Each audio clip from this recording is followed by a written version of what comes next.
One of the things that's become very apparent about this parliament since the election is that if the opposition is rumoured to be doing something stupid, they're probably actually going to end up doing it.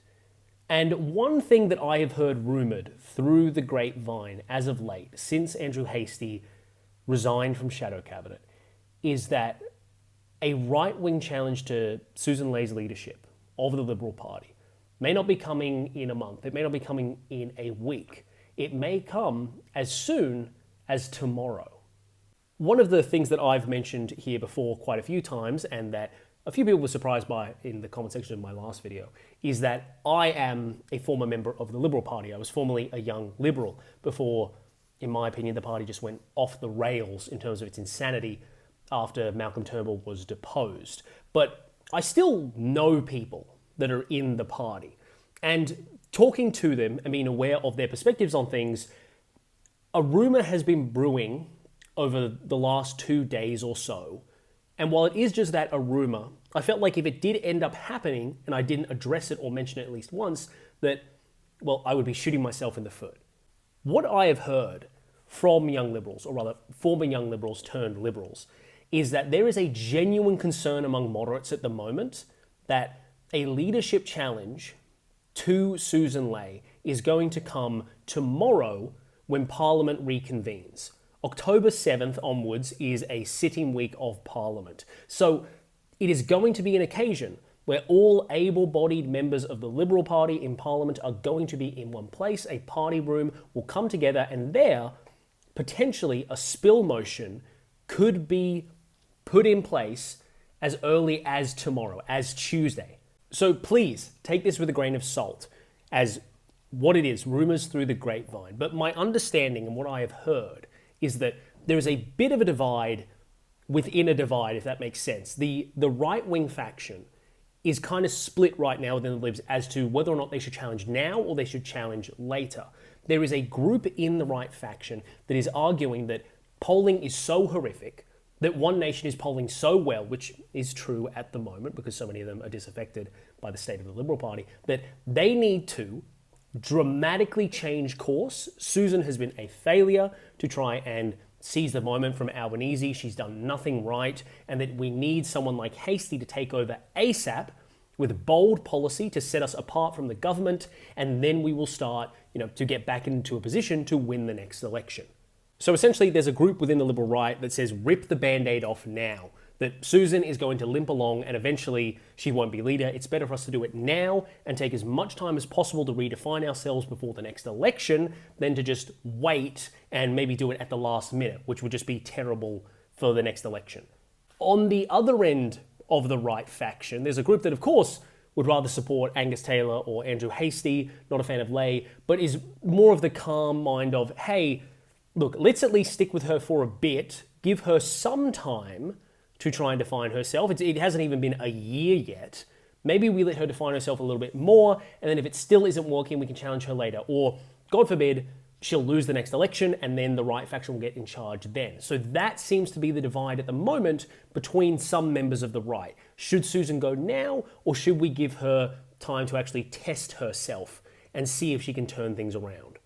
So that's kind of the limit of the rumours at the moment, that there is a group within the right faction, rip off the Band-Aid, wants to challenge Susan as soon as possible, and potentially, with or without Hasty's consent, they will try and push a leadership spill tomorrow at a Liberal Party room meeting. But moving out of the realm of rumours, has there been anything like dramatic to suggest this might be the case?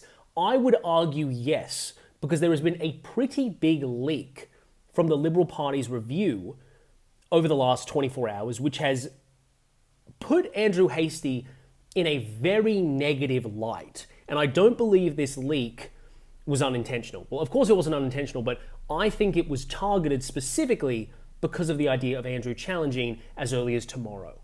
Now, the leak in question is in regards to the 2025 Liberal Party post-election review.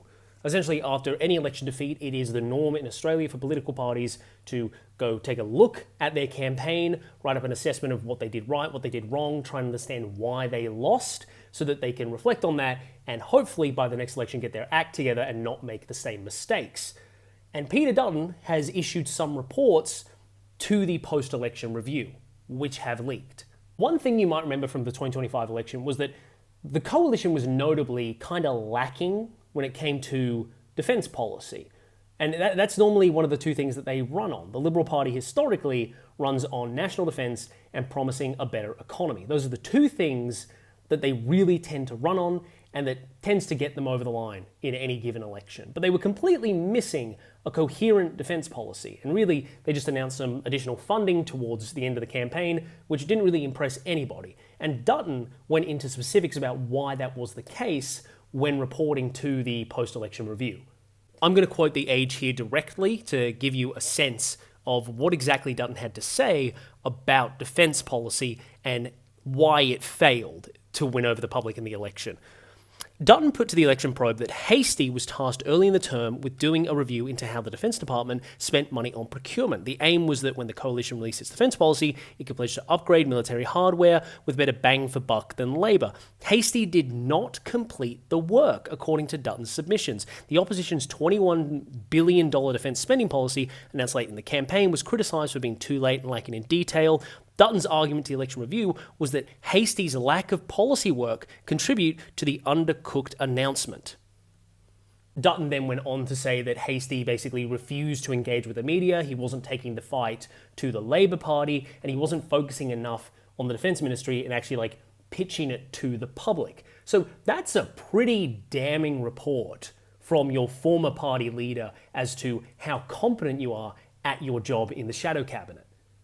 Dutton has essentially issued a statement to the review saying that part of the reason that we lost was because we lacked defence policy, and the reason that we lacked defence policy was because our shadow minister for defence, Andrew Hasty, did not do his job, which is a pretty damning thing to leak in the lead up to a potential challenge of the current leader's position.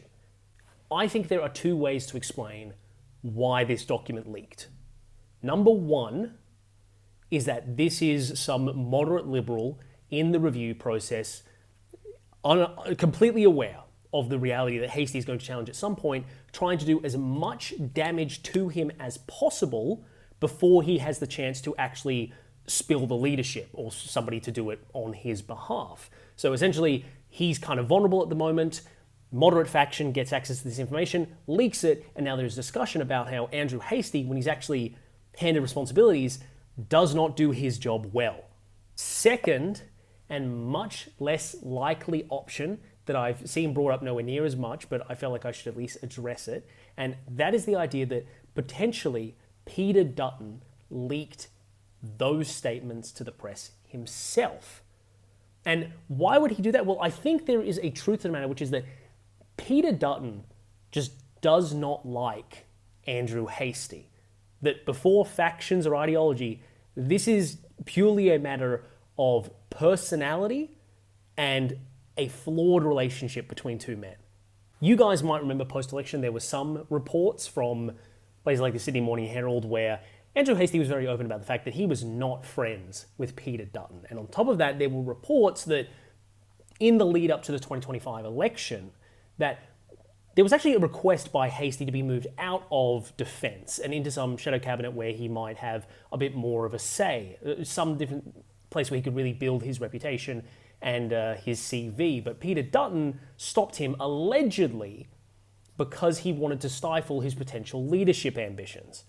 So we know that these two were not friends. We have rumours that Peter Dutton was actively trying to stop Hasty from building up his experience to launch a potential leadership bid. We now have Dutton issuing statements to the review, which have now been leaked, that he felt that Andrew Hasty outright failed in his job as Shadow Defence Minister. And we have Hasty in the past blaming Dutton for the lack of defence policy. So these two do not get along. So in terms of the theory that potentially Dutton leaked this information himself, I think there is a clear motive, and that is the fact that Dutton just doesn't like Hasty. That it's really a matter of Susan Ley was a person who really served Dutton well. You can't really argue against that. Susan Ley was very quiet during the campaign. She never stuffed up. She never challenged him. She was always Dutton's number two. and was seemingly, as far as we can tell, completely loyal and competent in that role. So I think, and maybe this is just me being optimistic about Dutton's character, that as there is a potential leadership challenge coming as soon as tomorrow, that part of this leak, if it was potentially done by Dutton himself, was done with a specific purpose of protecting Lay and doing damage to Hasty. Because even though they're closer ideologically than him and Susan are, that Susan is a professional that Dutton works with for years, whereas Hasty is someone who, at least from Dutton's perspective, just cannot do the job. So at the end of the day, what have we actually got?